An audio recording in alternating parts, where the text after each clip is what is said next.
Universitas Indonesia Membangun. Kali ini, aku akan membahas tentang tugas 1/6 mata kuliah Komunikasi Organisasi yang diberikan oleh Bapak Rima Meltareza, SIKOM Unifkom. Sebelum masuk ke tugasnya, saya akan menjelaskan tentang apa sih komunikasi itu.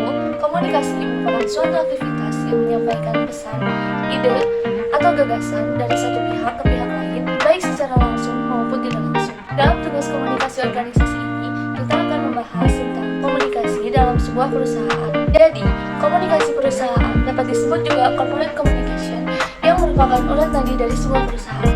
Nah, secara umum, komunikasi perusahaan adalah hubungan atau interaksi antara perusahaan dengan masyarakat sekitar menurut Van Driel tahun 1995. Jadi, dalam tugas komunikasi organisasi, terdapat sebuah masalah yang ada di perusahaan XYZ dan ini masalahnya. Dan tugas pertama yang harus saya lakukan adalah mengidentifikasi masalah internal yang terjadi di perusahaan XYZ tersebut. Masalah komunikasi yang terjadi di perusahaan tersebut itu karena kurangnya komunikasi atau pembicaraan antara pihak atasan dan karyawan yang menyebabkan perbedaan informasi yang didapat. Lalu pihak perusahaan kurang menghargai dan mengakui hasil pekerjaan yang dilakukan oleh setiap karyawannya. Lalu tugas yang kedua adalah rancangan untuk meningkatkan komunikasi internal yang terjadi di perusahaan XYZ tersebut. Harus adanya umpan balik dari pihak atasan yang dapat mengerti keadaan karyawannya dan juga tidak merubah kebijakan tanpa persetujuan semua pihak dan dengarkan dengan baik aspirasi dari setiap karyawan. Berikan juga karyawan wadah untuk berkomunikasi secara langsung dengan pihak departemen dengan mengeluhkan dan menceritakan semua hal yang terjadi belakangan ini. Maka pihak departemen dan karyawan pasti akan menemukan titik terang di antara permasalahan yang terjadi.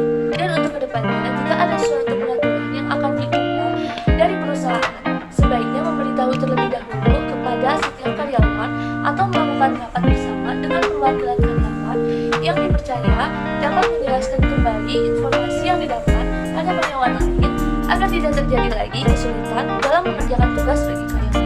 Dan yang terakhir, rekomendasi untuk meningkatkan penghargaan dan pengakuan di perusahaan XYZ tersebut dengan cara memberikan apresiasi untuk karyawan yang sudah bekerja keras untuk menyelesaikan setiap pekerjaannya, memberikan penghargaan yang dapat dikenang oleh karyawan, memberi ucapan selamat walaupun simpel, tapi itu dapat membawa dampak yang luar biasa untuk setiap karyawan. Memberikan kesempatan untuk setiap karyawan agar dapat berbicara lebih efektif dengan karyawan lain. Mampu berhubungan baik antara pihak atasan dan karyawan.